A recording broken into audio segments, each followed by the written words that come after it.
Sayyidah Khadijah itu 2 kali menikah, 2 kali diuji.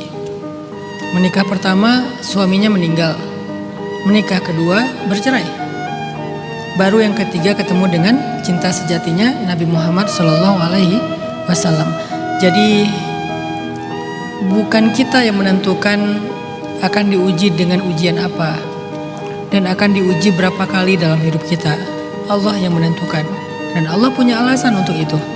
Dan bukan kita doang yang digituin, orang-orang yang lebih solih dari kita pun digituin. Khadijah itu perempuan sempurna di muka bumi cuma ada 4.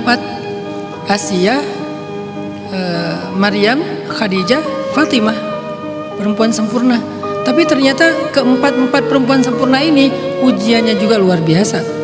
Asiyah diuji dengan suaminya yang Fir'aun itu kan, sampai meninggal di tangan suaminya. Maryam diuji dengan gak punya suami, hidup sebatang kara, jadi yatim sejak kecil, harus hamil gak punya suami, difitnah, dan seterusnya.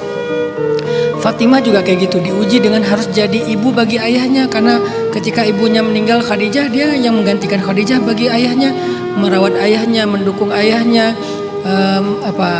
membela ayahnya, membantu ayahnya, plus lagi diuji dengan punya suami sesibuk Ali, punya suami miskin, sibuk, dakwahnya luar biasa juga.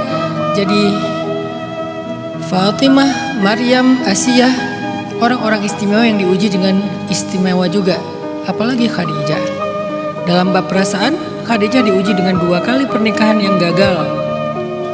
Apakah Khadijah ini punya dosa? Apakah di ujian yang pertama nilai Khadijah jelek sehingga diulang lagi untuk yang kedua? Enggak, bukan masalah itu. Tapi mungkin dia terlalu istimewa sehingga diberikan ujian lebih daripada yang lain. Dan berharaplah semoga jawabannya sama. Mungkin kita menurut Allah adalah seorang perempuan yang istimewa, sehingga Allah berikan kita ujian yang mirip dengan ujian Khadijah, yang mirip dengan ujian Fatimah, mirip dengan ujian Asiyah. Asiyah sih berat banget sih ya. Ya udah Maryam aja lah. Kalau Asiyah kan ujungnya kan ngeri banget ya. Walaupun husnul khotimah, meninggal di atas tiang salib dalam keadaan tersenyum. Asiyah.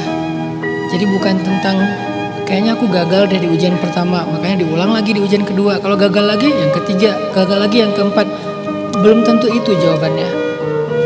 Belum tentu itu. Sehingga kita jadi kayak underestimate terhadap diri kita sendiri. Terus kita ngerasa gak pantas, bukan itu.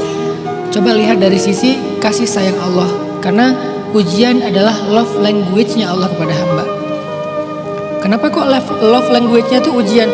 Karena dengan ujian Allah tuh pengen ngangkat derajat kita.